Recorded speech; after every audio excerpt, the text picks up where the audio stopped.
Olá, bom dia, boa tarde, boa noite, boa madrugada. Seja muito bem-vinda, muito bem-vindo. Meu nome é Marcos Vinícius e quero te convidar para a nossa a nossa centésima, 25ª aula da obra O Céu e o Inferno ou a Justiça Divina segundo o Espiritismo.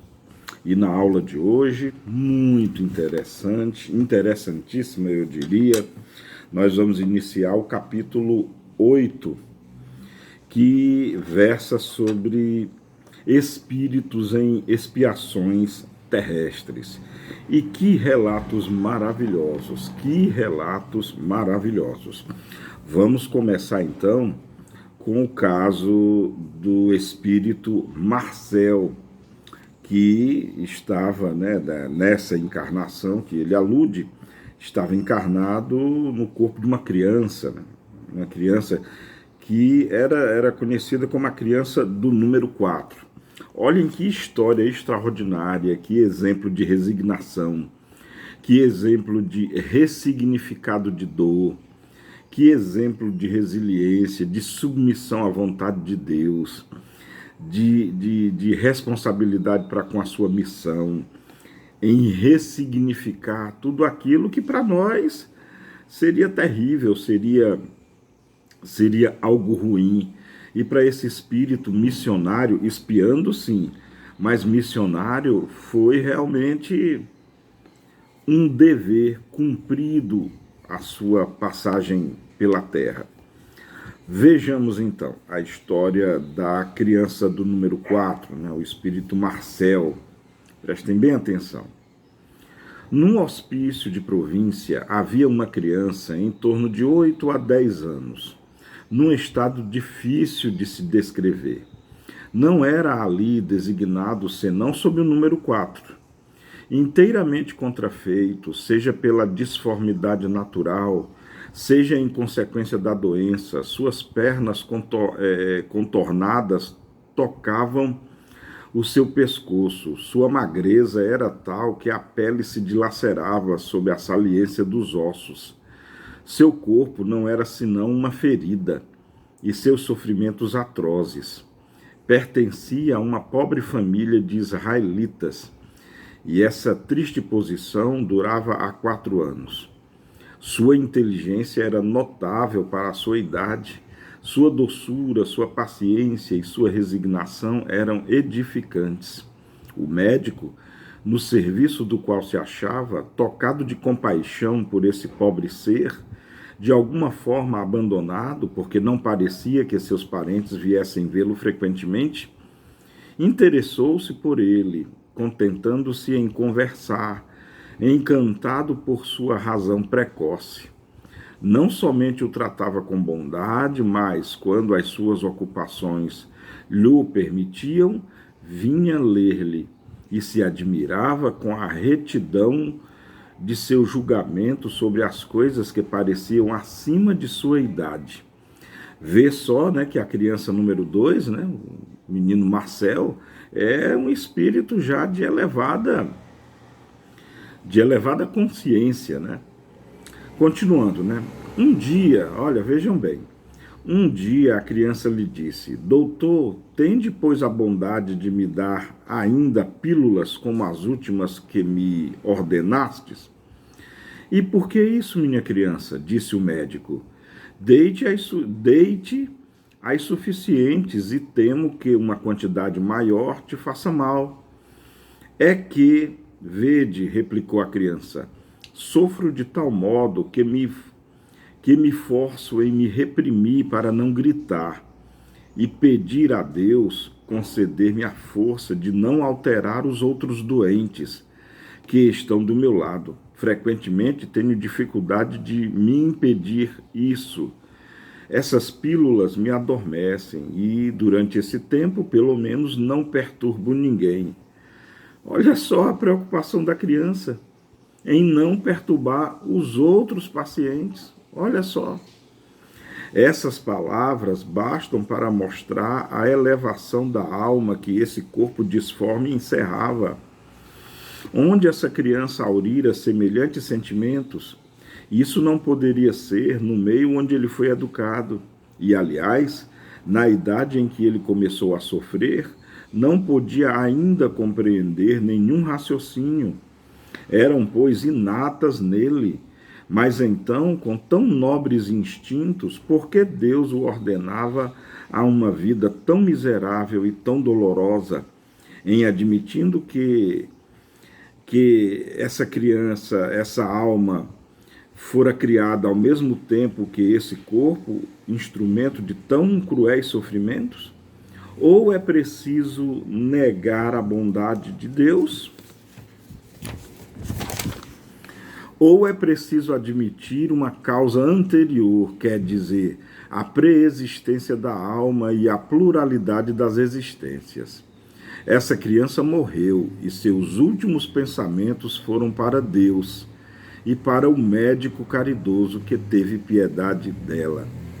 Veja bem, né? Realmente uma criança com uma alma tão elevada, seria estranho, né, admitir que uma alma criada no mesmo instante do corpo, né, para aqueles que não admitem a preexistência da alma, né, fica muito difícil compreender como uma criança em tenra idade, entre 8 e 10 anos, que começara a sofrer 4 anos antes, ou seja, provavelmente com 4 anos, começaram a sofrer dessa doença terrível que o deixou em ferida viva, disforme, ossos retorcidos, dores lacinantes.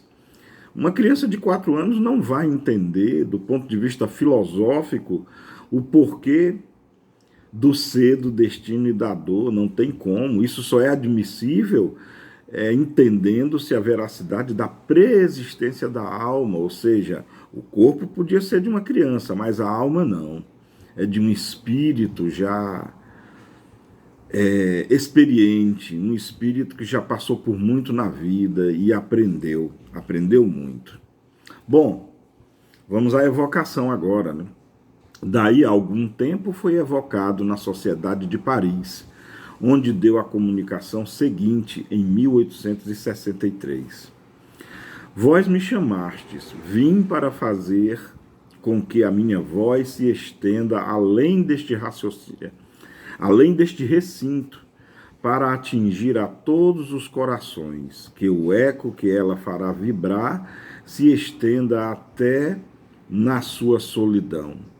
Lembrar-lhes-á que a agonia da terra prepara as alegrias do céu, e que o sofrimento não é senão a casca amarga de um fruto agradável, que dá a coragem e a resignação. Ela diz-lhes-á que sobre o catre onde geme a miséria estão os enviados de Deus, cuja missão é ensinar à humanidade que não há dor que não se possa suportar com a ajuda do Todo-Poderoso e dos bons espíritos. Dir-lhes-á ainda para escutar os lamentos se misturando às preces e compreender-lhes a harmonia piedosa, tão diferentes dos acentos culpados do lamentos se misturando às blasfêmias. Meu Deus, olha só que palavras! Olha só que ensinamento. Ele poderia ter dito só isso. A gente poderia parar a aula aqui, porque só esse trecho que ele descreveu já no início da evocação já é uma aula mesmo. Minha Nossa Senhora, quando ele diz assim, lembrar-lhes-á que a agonia da terra prepara as alegrias do céu. Incrível, incrível. Um de vossos bons espíritos, ele continua, né? Um de vossos bons espíritos, grande apóstolo do Espiritismo, consentiu deixar-me este lugar, esta noite.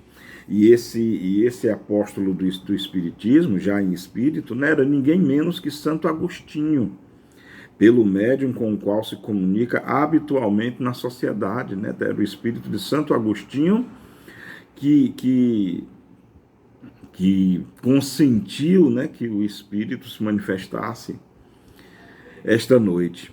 Também devo dizer-vos, a meu turno, algumas palavras do progresso de vossa doutrina. Ela deve ajudar em sua missão aqueles que se encarnam entre vós para aprender a sofrer. O Espiritismo será o esteio indicador, terão o exemplo e a voz. Será então que os lamentos serão mudados em exclamações de contentamento e em prantos de alegria. Olha só, me tocou muito quando Marcel fala, né, que o Espiritismo será o esteio indicador, terá o exemplo e a voz, aqui para aqueles que encarnam entre vós para aprenderem a sofrer. Olha só que perspectiva diferente, né? A gente que muitas vezes só quer benesses, né? Só queremos luxo, só queremos tudo de bom, tudo do bom e do melhor, só queremos assim a sombra e a água fresca, o leito reconfortante, a saúde plena. E eis que vem esse espírito dizendo que existem encarnações nas quais o espírito encarna para aprender a sofrer. Sim, precisamos aprender a sofrer. Que profundo e que talvez distante das nossas próprias perspectivas, dos nossos próprios desejos, enfim, do nosso orgulho, egoísmo e apego à matéria sem limite. Bom, aí vem agora a sequência de perguntas, né? Parece, segundo o que acabar de dizer, que os vossos sofrimentos não eram a expiação de faltas anteriores? Resposta: eles não eram uma expiação direta, mas estejais seguros de que toda dor tem a sua causa justa. Aquele que conhecestes tão miserável, ou seja, estava falando dele mesmo, enquanto a criança do número 4, né? Número 4 era o número 2, número 4, né? Ele fala, né? Olha só, aquele que conhecestes tão miserável foi belo, grande, rico e adorado. Eu tinha lisonjeadores e cortesãos, eu era vão e orgulhoso. Outrora fui bem culpado, reneguei Deus e fiz o mal ao meu próximo. Mas eu expiei cruelmente, primeiro no mundo dos espíritos e em seguida sobre a terra. Isso que suportei somente durante alguns anos, nesta última e muito curta existência, sofri durante uma vida inteira até a extrema velhice. Por meu arrependimento, reentrei em graça diante do Senhor, que se dignou confiar-me várias missões, cuja última vos é conhecida. Solicitei-lhe para arrematar a minha depuração. Minha nossa, eu não sei mais nem o que dizer. Vocês perceberam? Primeiro, o que ele foi antes, né? O exemplo do modo do mundo de hoje, né? Todo mundo quer ser isso, todo mundo quer ser rico, todo mundo quer ser bonito, todo mundo quer ser poderoso, todo mundo quer ser paparicado, todo mundo quer ser invejado e por aí vai. Esse espírito, né? Observem que enquanto essa última encarnação dele, como a criança número 4, né? Enquanto a encarnação dele durou aí 8, 10 anos, ele teve uma encarnação longuíssima, onde ele foi até a velhice padecendo de dores terríveis, por vontade própria e consciencial, para aprender, para resgatar, para desfazer dos seus erros, para reequilibrar a balança cósmicas de débitos, né? De maus procedimentos e de mal conduta, né? Muito interessante. E aí ele encerra, não é? Esse espírito maravilhoso, fiquei muito comovido, sim. Ele encerra a comunicação dele dizendo: adeus, meus amigos, retornarei algumas vezes entre vós. Minha missão é de consolar e não de instruir, mas há tantos aqui cujas feridas estão ocultas que estarão contentes com a minha vinda. Marcel, espírito Marcel, consciente agora, né? Marcel, esse era o nome do espírito. E olha a missão dele de consolar tantos quantos espíritos no mundo espiritual estão sofrendo à guisa do que ele mesmo sofreu. Bom, e agora tem a instrução do guia do médium, né? E olha só o que o guia do médium diz, né? Pobre, ou seja, o próprio Santo Agostinho, né, que era o guia do médium. Olha o que Santo Agostinho diz a respeito dessa alma, desse espírito. Pobre pequeno ser sofredor, raquítico, ulceroso e disforme. Quantos gemidos fazia ouvir nesse asilo de miséria e de lágrimas? E, apesar da sua tenra idade, como era resignado e como a sua alma já compreendia o objetivo dos sofrimentos. Sentia bem que, além do túmulo, esperava uma recompensa por tantos lamentos abafados. Também, como ele, orava por aqueles que não tinham, como ele, a coragem de suportar os seus males, para aqueles, sobretudo, que lançavam ao céu blasfêmias em lugar de preces. Sem palavras, gente, sem palavras. Se a agonia foi longa, a hora da morte não foi terrível. Os membros convulsionados se torciam, sem dúvida, e mostravam aos assistentes um corpo deformado se revoltando contra a morte, a lei da carne que quer viver, apesar de tudo. Mais um anjo planava acima do leito do moribundo, cicatrizando o seu coração.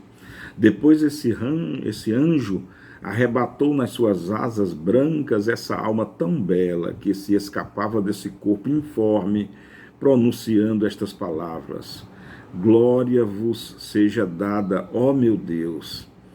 E essa alma subiu para o Todo-Poderoso feliz. Ela exclamou: eis-me, Senhor, me deste por missão ensinar a sofrer. Suportei dignamente a minha prova? Olha que humildade, olha que submissão a Deus na morte, depois de ter passado por tudo. A preocupação ainda foi: suportei dignamente a prova, ou seja, a necessidade da avaliação do Todo-Poderoso, do próprio Deus, aquele espírito, aquela alma consciente, perguntando ao Pai amoroso: eu fiz direitinho, papai, eu fiz a minha parte, eu cumpri com a minha missão, com o meu trabalho, eu ensinei alguma coisa sobre o que é sofrer bem, sobre o que é saber sofrer. Incrível, incrível.